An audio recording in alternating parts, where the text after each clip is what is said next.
Hi అండి, నేను మీ Lakshmi. Welcome back Lakshmi's kitchen. ఈరోజు మన వీడియోలో చెగోడీలు ఎలా చేసుకోవాలో చూపిస్తాను. మనం ఇంట్లోనే సింపుల్గా బయట కొనే టేస్ట్తోనే చేసుకోవచ్చండి. ఒకసారి ఈ వీడియో చివరి దాకా చూసి మీరు కూడా ట్రై చేయండి. ముందుగా ఇక్కడ ఒక కప్పు శనగపప్పు తీసుకొని దీనిని గంట పాటు నానబెట్టుకోవాలి. ఈ నానబెట్టుకున్న శనగపప్పుని ఒక స్ట్రైనర్లో వేసుకొని వాటర్ మొత్తం వడకట్టేసుకోవాలి. ఇలా వడకట్టుకున్న శనగపప్పుని ఒక క్లాత్ పైన వేసుకొని ఆరబెట్టుకోవాలి. ఈ శనగపప్పులు అసలు తడి అనేది లేకుండా ఆరబెట్టుకోవాలండి. ఇలా ఆరబెట్టుకున్న శనగపప్పుని పక్కన పెట్టుకుందాం. ఒక ప్లేట్ తీసుకొని ఇందులో ఒక కప్పు వరిపిండి, అరకప్పు మైదా పిండి వేసుకొని ఇవి రెండు బాగా కలిసేటట్టు కలుపుకోవాలి. ఇలా కలుపుకున్న పిండిని పక్కన పెట్టుకుందాం. ఇప్పుడు స్టవ్ ఆన్ చేసి ఒక కడాయి పెట్టుకోవాలి. ఇందులో 1.5 కప్పు వాటర్ వేసుకుందాం. ఇక్కడ మనం తీసుకున్న 1.5 కప్పు పిండికి 1.5 కప్పు వాటర్ అయితే పర్ఫెక్ట్గా సరిపోతుందండి. ఇప్పుడు ఇందులో టేస్ట్కి సరిపడా ఉప్పు, అలాగే 1/2 టేబుల్ స్పూన్ కారం, 1 టేబుల్ స్పూన్ నెయ్యి వేసుకొని బాగా కలుపుకోవాలి. ఇప్పుడు ఈ వాటర్ మనకి బాగా మరగాలండి. వాటర్ ఇలా మరుగుతున్నప్పుడు మనం ముందుగా కలిపి పెట్టుకున్న పిండిని వేసుకొని బాగా కలుపుకోవాలి. ఇలా పిండి ఒకసారి వేసేసుకోవచ్చండి. వరిపిండే కాబట్టి మనకి ఉండలు కట్టదు.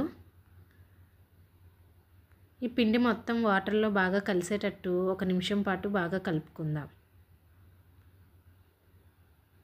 చూసారు కదండి, ఇక్కడ పిండి అయితే వాటర్లో బాగా కలిసిపోయింది. ఇప్పుడు మూత పెట్టుకొని 1 నిమిషం పాటు మగ్గించుకోవాలి.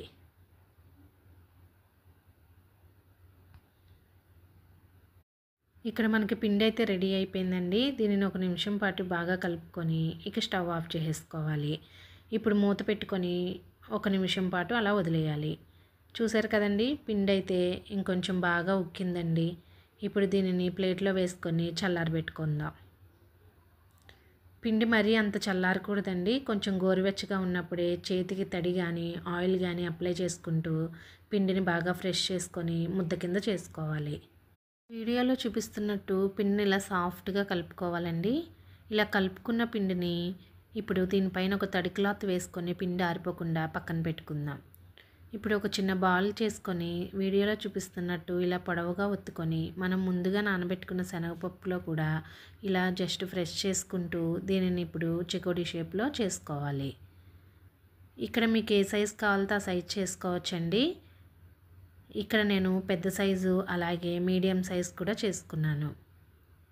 ఇలా అన్నీ తయారు చేసుకొని పక్కన పెట్టుకున్న తర్వాత ఇప్పుడు డీప్ ఫ్రైకి సరిపడా ఆయిల్ పెట్టుకొని ఆయిల్ హీట్ అయ్యాక మనం ముందుగా రెడీ చేసి పెట్టుకున్న చెకోడీలన్నిటిని వేసుకొని ఫ్రై చేసుకోవాలి.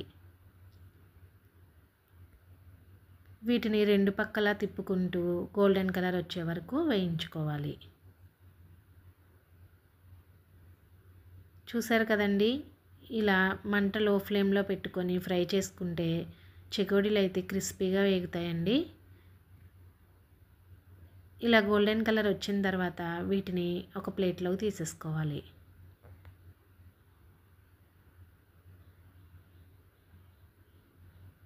ఇప్పుడు అలాగే మిగతా చెకోడీలను కూడా ఫ్రై చేసుకోవాలి.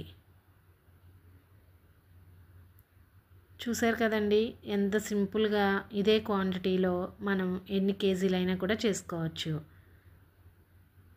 ఇవి కూడా ఫ్రై అయిపోయాయండి. వీటిని తీసుకొని ఒక ప్లేట్లో పెట్టుకుందాం. అంతేనండి, ఎంతో సింపుల్గా అలాగే కమ్మగా ఉండే చెగోడీలు అయితే రెడీ అయిపోయాయండి. ఒకసారి మీరు కూడా ట్రై చేయండి. ఎలా వచ్చాయో నాకు కామెంట్ చేయండి. ఈ వీడియో కనుక మీకు నచ్చినట్లయితే మన ఛానల్ని లైక్ చేయండి, షేర్ చేయండి, సబ్స్క్రైబ్ చేయండి. అలాగే పక్కనే ఉన్న బెల్ ఐకాన్ని ఆన్లో పెట్టుకోండి.